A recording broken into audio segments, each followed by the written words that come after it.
exploring in this tape the making of a stockman's whip.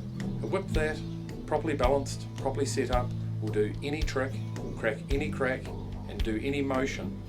The thong is 5'4" long, can be longer or shorter. It pays not to get too short because the whip will move too fast.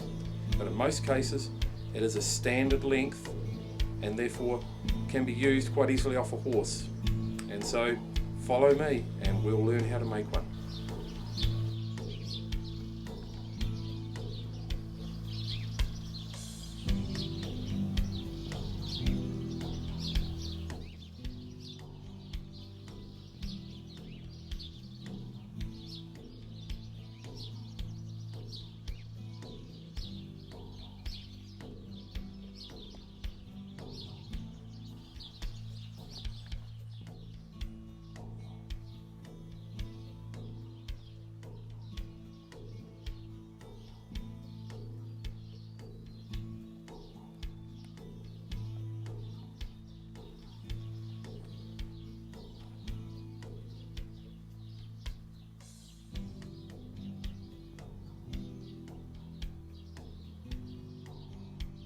Well, as you can see, I'm holding a whip thong at the moment and also the inner. Now this is a cowhide stock whip, a stockman's whip we call in New Zealand, and it's going to be a total length of 5'4". It can be anything up to 6 to 7 feet, but at a good usable length, especially off a horse, you'll be using a 5'4" length. A point to note about cowhide whips: unlike kangaroo hide is generally 0.8 of a millimetre to 1 millimetre thick. Some can be made from a heavier hide. A cowhide whip is up to 3.5 millimetres thick, especially at the top where it is carved to shape. By the time we go to the point, it will probably be about 1.5 millimetres thick. Generally they are 4, 6 or 8 plat, can be made from, this is a veg tanned leather. It's very, very similar to the kangaroo hide. And then you've got latigo, you can use red hide, which is a latigo as well. You can use any kind of greased leather. In this kit I will be supplying a veg tanned leather with a latigo white hide inner and also a white hide fall. The handle will be shaved cane. It's a Tahiti cane, which is a very, very tough cane. In fact, if you fell off your horse, a wooden handle or anything else would more than likely break and do some damage. You don't really want that. Cane will just bend and splinter. And in a lot of cases, Tahiti cane will just bend and that's it. And then you can straighten it out later. Well, enough about that. Now let's get on with the plaiting. First of all, I've put a hook. It's a good size hook. That's what I break leather over as well. If I want to break a fall in, I will hook it through that hook and run it backwards and forwards. Not creating too much heat, because the heat will actually damage the leather. So I also use this hook, pulling straight down on my plaiting. And you can put a little bit of strain on there. Well, actually you can probably lift yourself up quite easily because it's attached right into a 6x2 timber, and so therefore it's a good strong hook. Try to plait this thong on a good day when your arms are feeling strong, you have no muscular problems, fingers are okay, because you want to start it, you want to plait it all the way with the same tension right to the end. As you get further on with your plaiting technique, you'll find you'll be able to stop, tie it up for a little bit and then go back to it. But a good point here is if you're going to do that now, you must back plait a little bit of your whip that you've done and then build up to the tension again, because you will have stretched the leather. There's very little stretch left in it. I've stretched most of it out, okay, but there will be a little bit of stretch left in there. There always is in leather. It's always stretching, ever giving. That's how the breaking in process works. So I'll stop jawing about it and we'll get on with the plait. So here we go. You'll be seeing the back of my head a bit. Don't worry about that. Just watch my hands. I thought I'd show you this particular plait section again on a lighter coloured leather that isn't waxed and it isn't dark. I found that when I was doing the video that the leather turned out to be a little dark and so therefore very hard to see. So hopefully you can see it quite well now. Okay, so just watch the hands. First step, cross the two front ones.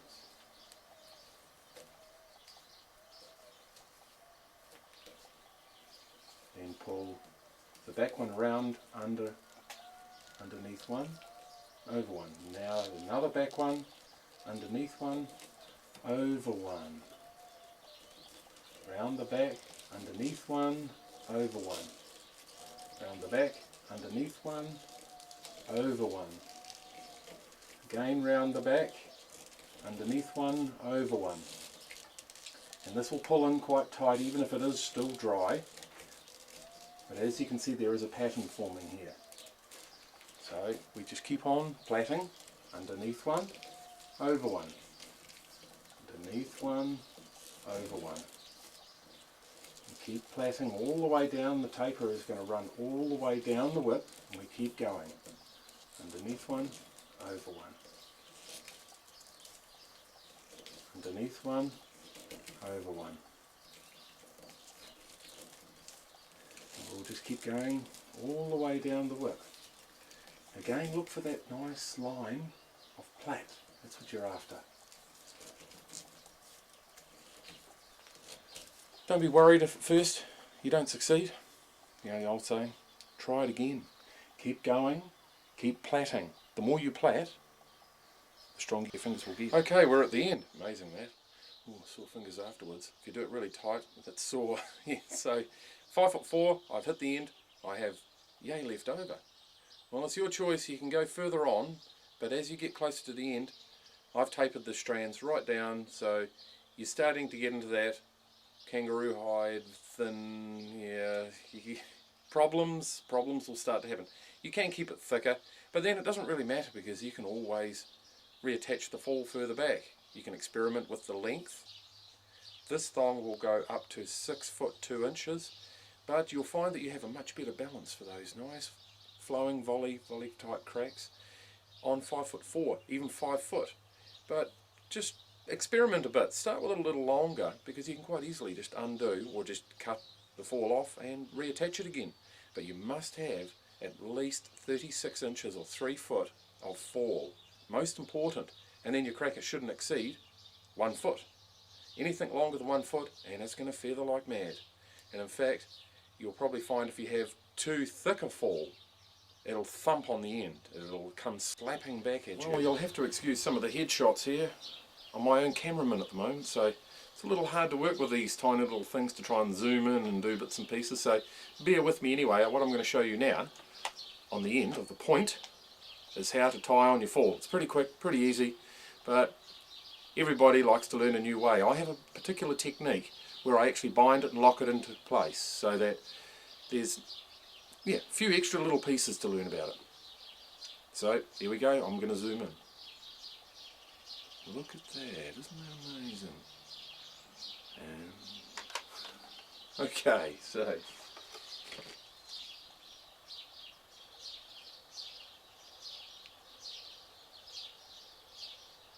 okie doke, we're at the end. I'll take the bag.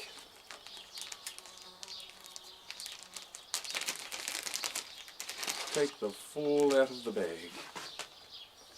Now, I'd like you to open the eye.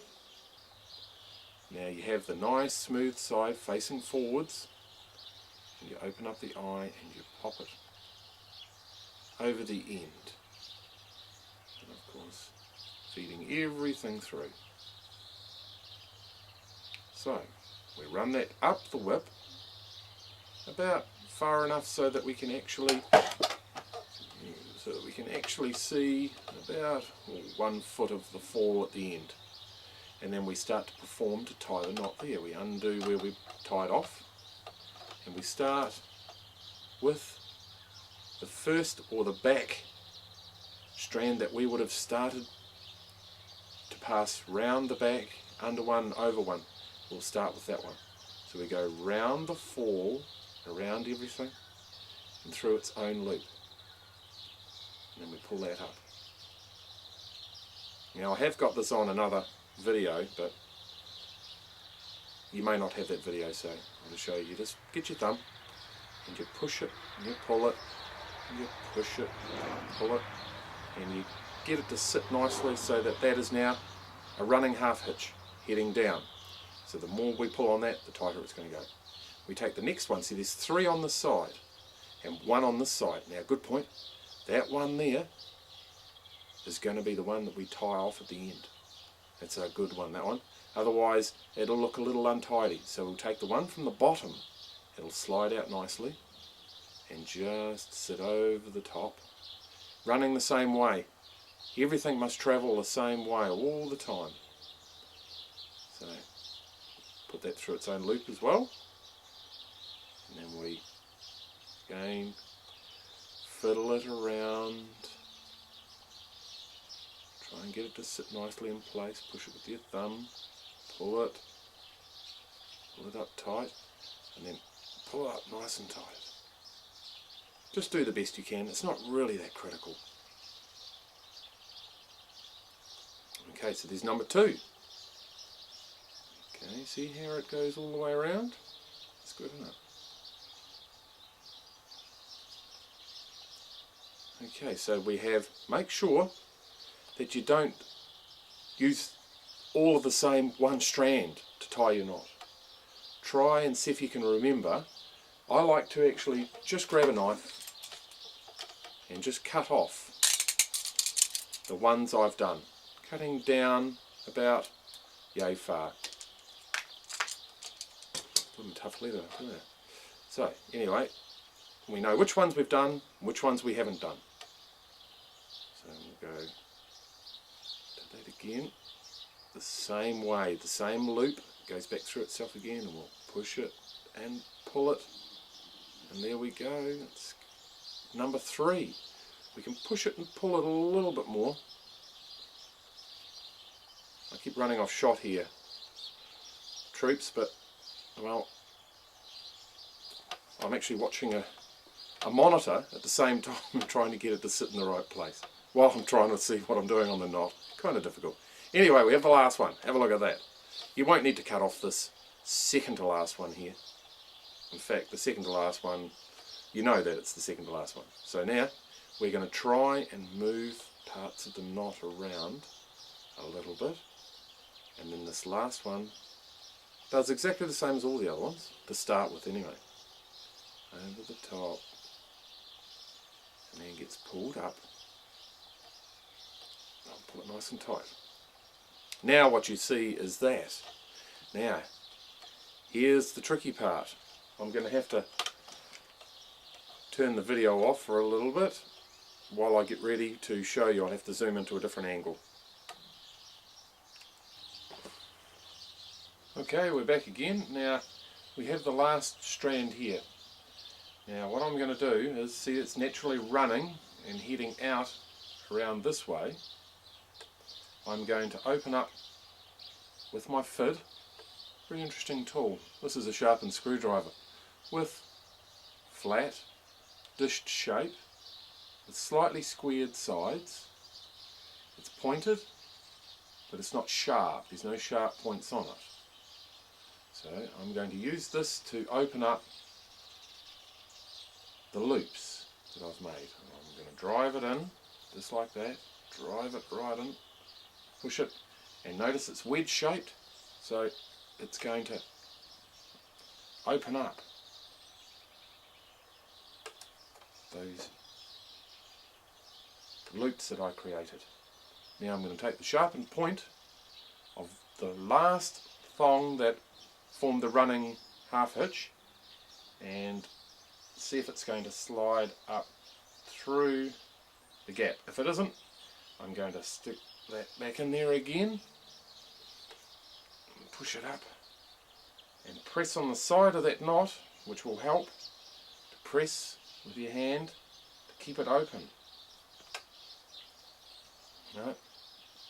I've pulled it so tight that I'm going to have to do it very quickly. So try and get it.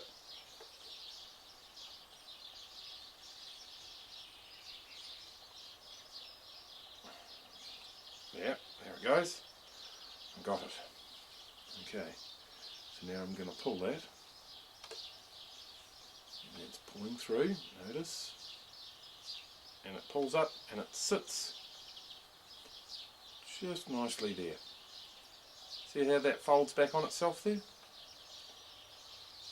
And it's running up.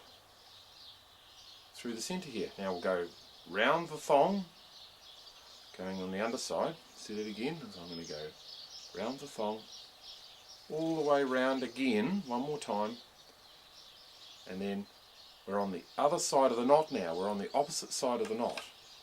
So I'm going to open up the other side of the knot.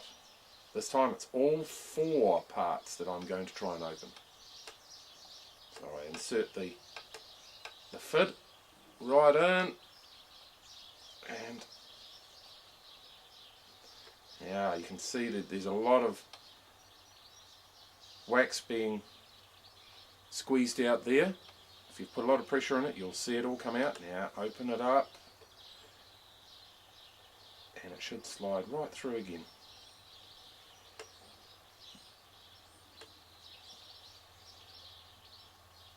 Okay, so now we have, and it looks like this. Now we'll get back to the official zooming device. Okay, and can you see that? And it goes all the way around. So it's actually there as a binder for the braid. Okay, right, we're going to pull it through now. Okay, back again. Now I've got it on the floor this time. We've got all the knot, and what I'm going to do is I'm going to stand on it and pull the leather fall. Okay, just watching that to make sure that it's nice and flat and guiding it through. When I get to this point, I'm going to feed the loop up, and there it goes, and then pull that. Did you see that? She just slipped in beautifully. Okay, so we now have that in position. Now we need to know which one was the last one so we can pull that. Now it's got to be the one with the point. Grab a hold, get a good hold, and pull. And what you'll see happen is this piece here will pull right up to the back of the fall. We'll take our knife and we're going to trim any lumps and bumps that is sticking out from the fall. Trying to give it as streamlined effect as we possibly can. Okay, then we'll cut off the last parts. We put the knife in underneath and we pull outwards so that we don't accidentally cut our fall. Next, we're going to roll it. Okay, we're at the point where we need to roll the actual thong down. As you can see, it's just an old piece of board. I use a nice piece of flat board and it builds up a bit of wax and stuff on it, but don't panic about that. You need a nice leather soled shoe. It's got to be flat so it slips and rolls.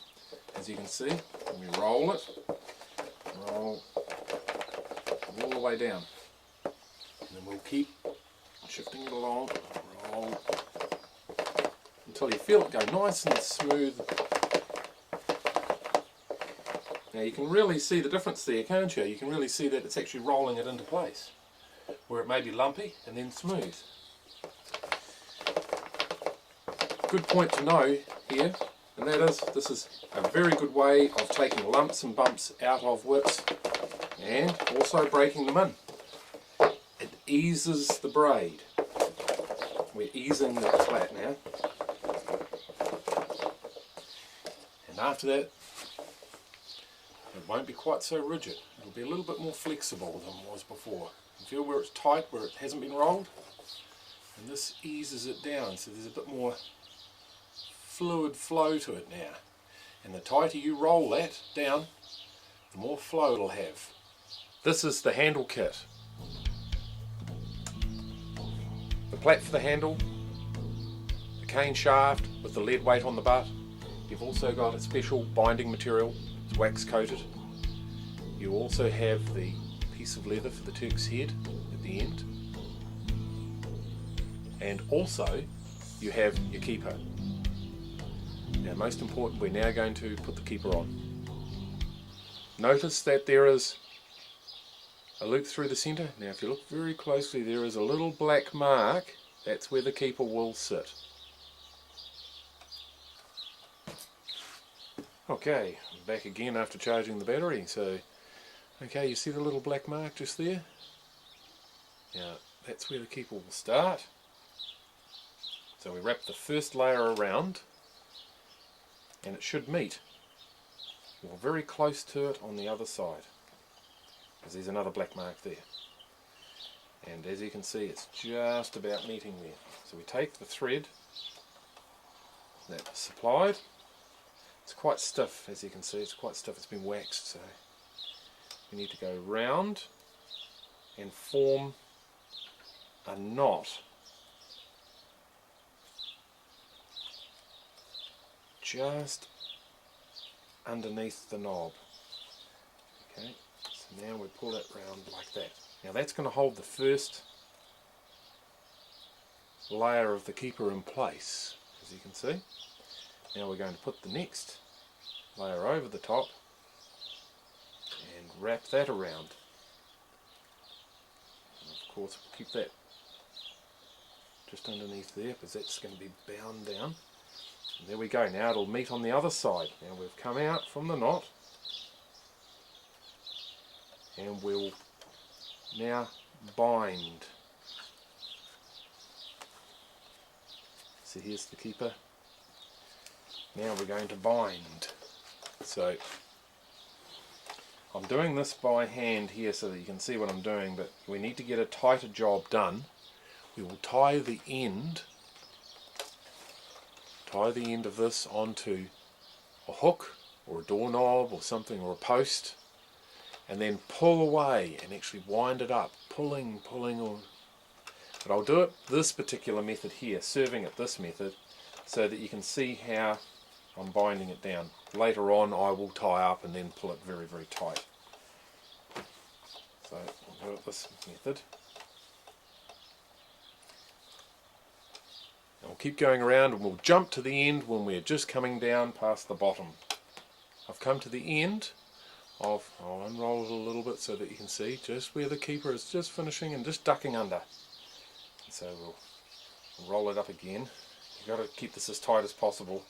I'm doing it so that you can see it, but it's probably better that you keep it as tight as possible. We'll cut off this end piece here now.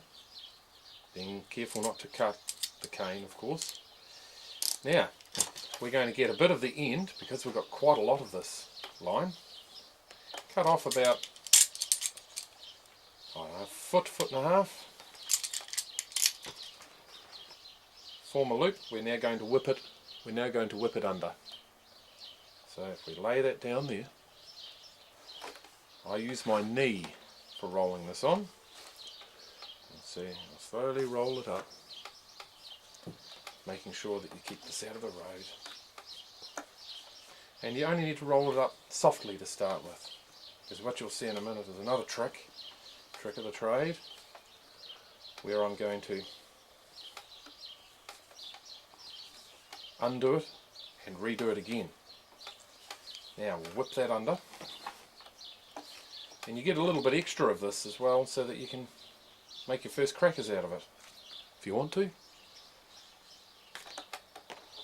This is the kind of line that I use for making snake tongue type crackers. Anyway, we don't want too much length hanging out the back there, because it just gets in the road when you see what I'm going to do. We'll undo it now. We'll go backwards like that. We'll undo it.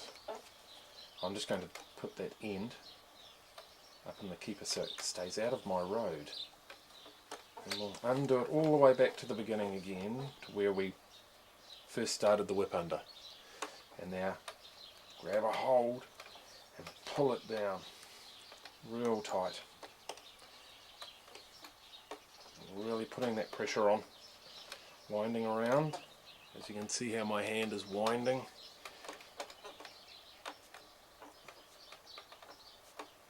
And we're getting to the end. This is the important part again. Pulling it, putting your finger on it to keep the pressure on, and it will be very hard to pull through because the wax is now biting and literally it melts into place. So I'll just trim that off. Best way to trim it off is to go right in between those servings that you've done there, right in between, with a very sharp knife. You'll never cut anything that way. If you're worried, just cut it out and leave a little tag showing. Now the keeper is just folded. I'll start from this side, stick my finger inside, fold it inside itself by poking the keeper in. There we go, it sits nicely inside. And now the other side, get your finger and then sort of just open it up. And now you have a very solid 3-layered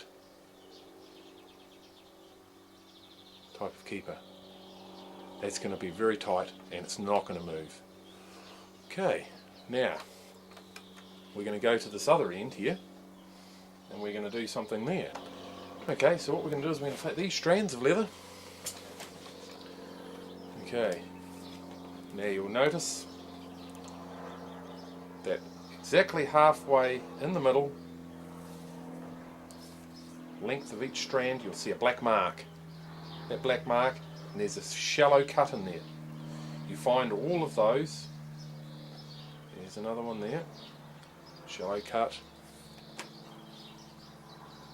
There's a shallow cut. Look for the black mark just to make sure you got it right. Putting all of those, there'll be 4 strands of leather in total. This is an 8 plaited handle cover. So now we put all of those nice short little pieces together. Now this is a tricky part. You've got to pay particular attention to the sequence that I'm doing. You take 2 of them and you cross one over the top of the other in that narrow section. If you're worried about where, look for the black marks underneath and put those together and pinch it with your thumb and your finger. Get the next one. Okay, and then the next one goes over the top of the one that was over the top of the first one. It goes underneath. Can you see how that is starting to form now? And we take the last one and it goes underneath and over the top of the last one, and the very first one now goes over the top of that one. So we now have a thing that looks like that.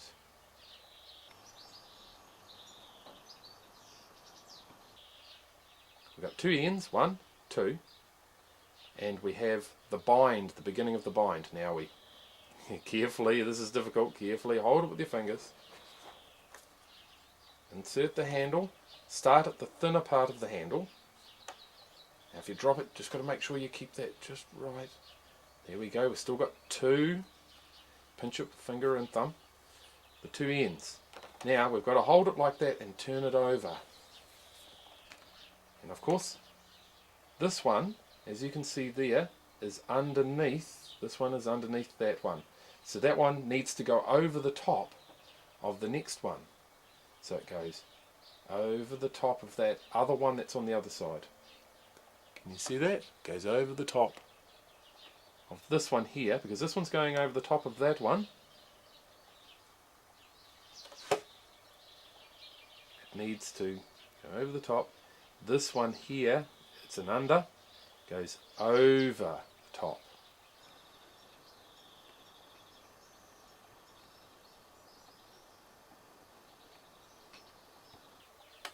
And comes around the back. It's tricky stuff, but it's worth persevering with. And comes under that one. And now we'll go over this one, under this one.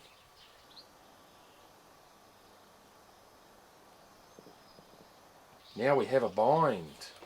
So I'll show you behind. Look at that, it's starting to happen. Now of course we've got one behind here. This one here needs to go over the top of one. and if it's going over the top, another one needs to go over the top of that one. So at this point we go under one strand and there's two coming out here, we'll put over both.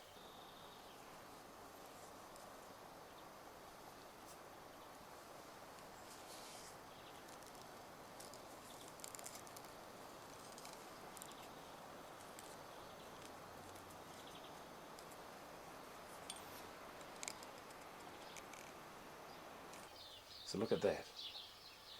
So that's over the both. Just making sure that we've got our central pieces about right, because the thin cutaway piece is supposed to be up the top here. Just make sure. Now at this point, behind there is one single cross with another one underneath one that's been crossed. We're now going to push it down, looking for that mark, push it down, push. It gets tighter and tighter, you can feel it tightening up until we've hit it. If you go past it, you can always push it back up the other way. Now, so we've still got it all exactly the same as what it was when it was up here. Now, all we need to do is look behind, lay one down and go over the top, and then come underneath one and go over two.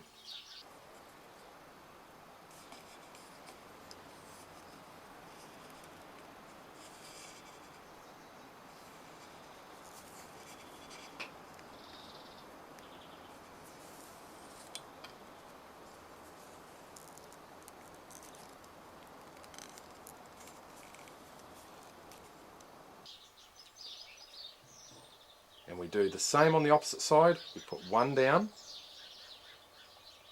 we lift one up, we go over the top of the one we laid down and underneath that one. Now we do it that many times to even out both sides. Now we just go under two, over two. And then we go round the back, under two, over two. Round the back, under two, over two. Now let's examine exactly what we've done.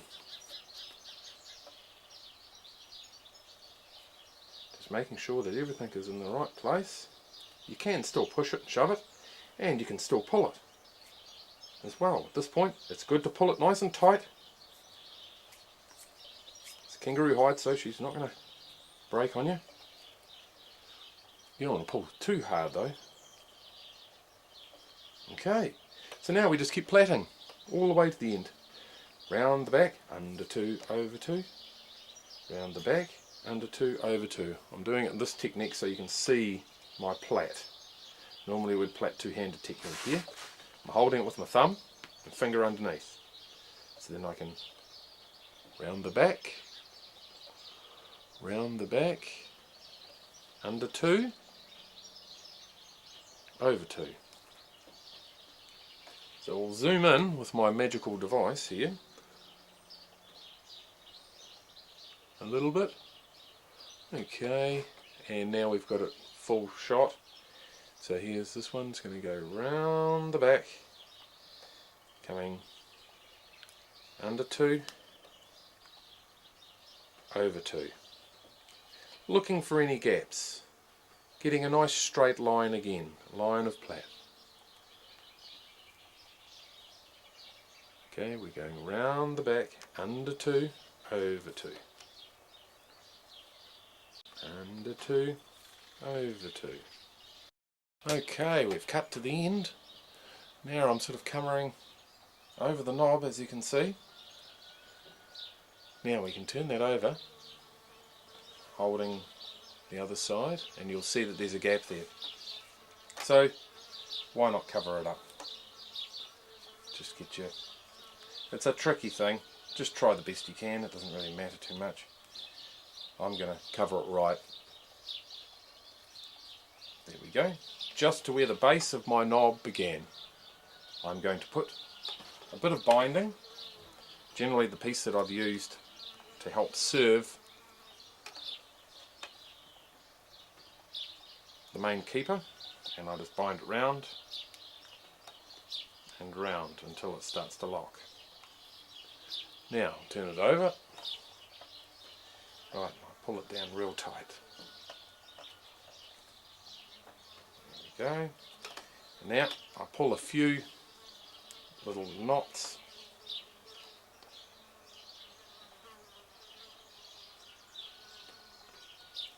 So, it all looks a bit like that. Pretty tatty, doesn't it? But no worries. We're now going to take our sharp knife. Now we see where the knob ends, the lead, and cut off those sections. And we'll get rid of all of those.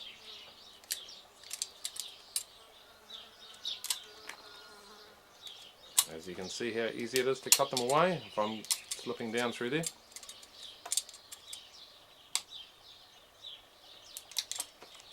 Look at that. And then we'll cut that off and that off. Okay, so there's also a piece of leather thrown in there as well. It's another additional piece, and it's quite stiff. It can be quite soft, doesn't really matter. We're going to actually put that now over here and roll it around just slightly back from the knob. Okay, now see how it's slipping away there. Sometimes it will slip. Okay, so what we can do is, see, it's just going to slip off. You can try and do it that way, but by the time you tack it on, it's not good enough. So I'm going to use some stuff called contact bond, or some kind of contact adhesive.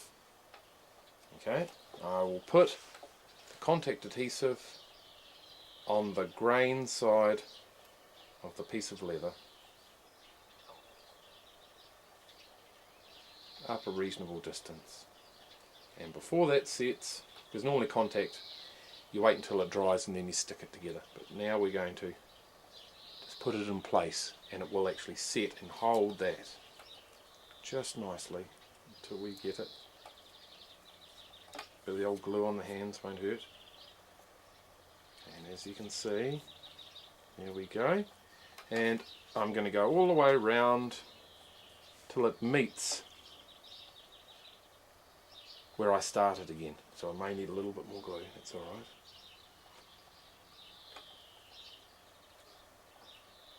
Don't want too much, it'll just leak out everywhere. Okay, and so there it is. We'll take our knife and just put it where this strap of leather started. Put it there, and we'll just gently cut that away. Being careful not to cut down on your nicely plaited handle part. And it sits in there just nicely, look at that. So far so good. 4 gimp pins. Now gimp pins are little tacks with a flat head that can be pushed in, and they sit ready to be belted in, and as they get belted into the lead weight, they bend over, they gimp. See that? Give it a good belt, knock it in place. We'll do 4 placement, this will hold the knob on beautifully.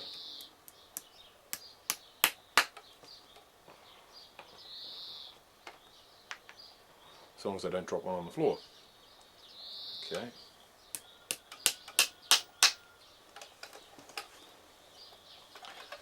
Back with the last one. There we go. Stick that in there. Drive it in. Try and use a tack hammer if possible. This one here is an engineer's hammer, but you can get little tack hammers that have a magnetic head, and you can put your tack on the end, and then you can stab them in. I prefer to use a gimping pin. You poke them in, and then you belt them home. Okay. So now at this stage you can leave the knob to be square, or you can take your sharp knife, if you're able to, and without cutting anything, start to shape the piece of leather. But again, you don't have to do that when you're first starting out. You'll only just cut yourself, or you'll do something nasty. I'll just put just a very slight bevel edge. Okay, very slight, just so it's not so sharp. Look at that. Try not to cut onto anything. You can always cut away, put your knife going out, like that. As long as it's a good sharp knife, that's all that matters. I use a slip blade knife and I sharpen it to a certain shape. And then when that blade is worn out, I can break it off and then move it to the next blade out. Okay, so look at that. We're ready to put the Turk set on. Fid, very useful piece of machinery. Well, it's not really a machine, it's just a tool. But anyway, you got your strip of leather. It's an additional strip of leather. It's different to all the others because it had a point cut on the end. And it would have been shorter than the sections of leather used in this braid. Now we're going to do a very simple 4-bite double pass knot. Very simple. So we start off, and this is a good thing about this leather, you can actually push it down and it sort of sticks a little bit in place so that you've got it just sitting. Now we need to form a certain zigzag sine wave shape. If it comes off, you just stick it back on again. You can put your finger on it gently and just hold it in place, just in case. We need to form a zigzag so that it passes by itself again. And now we create loops. Now how many loops have we got? We've got 1 here, 2, 3. We can do it 4-bite, 3-bite, or as many bites as you want. But as you'll see, this is a 4-bite. I'm going to open that because this piece of leather travels over the top. We want to pass this one underneath so that you've got the over, under action. As you can see, move to the next bite. And again, this piece of leather travels over the top, so we'll want to go underneath. So we just open that up. And we'll pull that through, making sure that it doesn't twist, keeping it nice and flat. Then we're back at the beginning. Now this knot always meets itself. Now we can do another pass, so we're going to go parallel beside.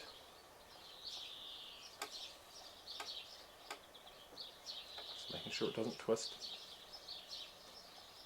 Good point to note here is that little movements, rather than pulling hard on one part of the knot will just fall apart now because it's not tightened. So just little slight movements rather than pulling and pushing it hard. As you can see, I'm holding it with my finger and my thumb as well, a little bit, because it's kind of soft at the moment. So keep moving around, following our initial starting point. And of course it'll keep following, side by side. Make sure it's on the same side all the time, don't cross sides. And another very good point to note, starting point. And of course it'll keep following, side by side. Make sure it's on the same side all the time, don't cross sides. And another very good point to note, if something goes wrong, start again. Don't persevere with it. Start again and get it to hold. It's generally because the knot is too soft and it slips off. As you can see, I'm running parallel now, and I'm moving it, just gently moving these other strands a little bit at a time.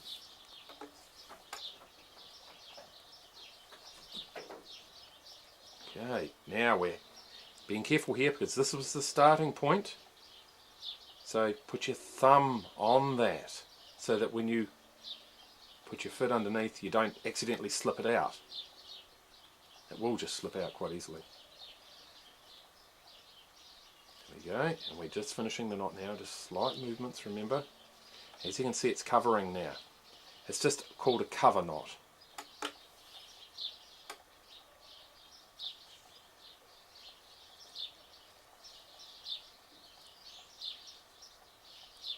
Here's the last, back to the beginning again, you'll see in a moment. Now, there's the beginning, there's the end. End meets the beginning. The infinite knot. As you can see, it's running parallel. 4 bites. 1, 2, 3, 4 bites of a circle. So now, as you can see on the end there, you'll start to see things being exposed. Now this is all about positioning the strands of leather as you tighten. So now you just go around pulling, pulling, little bit at a time, tightening, starting at the beginning and going all the way to the end. Just being gentle, and make sure when you meet the beginning again you don't pull the beginning one, because you'll pull it out. So just be careful. Whenever you come close to this, it means that you're getting near the beginning. So you keep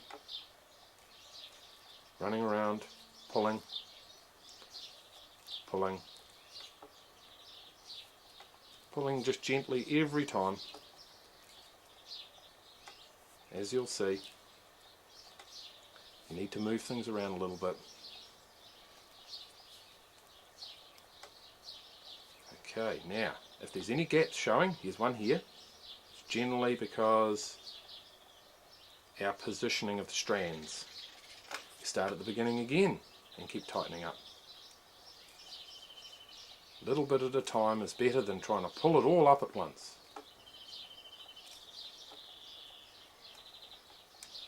A little bit at a time.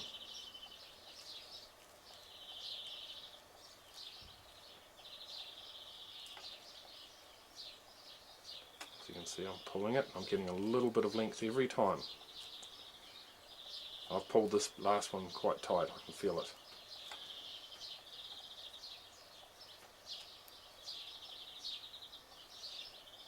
Okay, just about at the end. It's starting to grip tightly now. The last one you're pulling. Okay, cut off the piece at the end, just gently. This knot is not meant to be the most brilliant knot in the world, but it is a good knot. Just gently.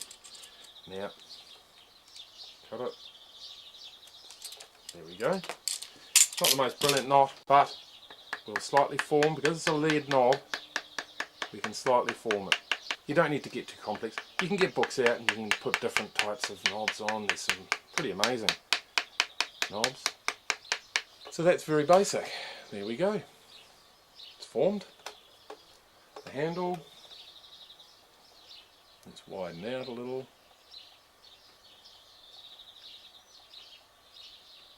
There we go. We're going to now insert the whip through the keeper. So we now open up both loops, pop the keeper, the handle right through. It's going to take a bit for you to get it through. Right. Now we've got to look for the flow of the knot. The flow of the knot. We'll look for the flow of the keeper. So if you try and push it back the wrong way, it'll just pull it open. We need to put our stock thong through the right direction, and we pull it, pull it, pull it until, and make sure it sits properly, and we pull it right in, so it's right up. Look at that, and there you have it. Okay, now that that's all finished, let's put the cracker on. Take this, we'll take the fall, form a loop, like that, pass the cracker down through the hole, catch the end of the fall, pulling the cracker up to the end and pull it real tight. It does pay to just trim off the end there a little bit. So just take your knife and trim it off.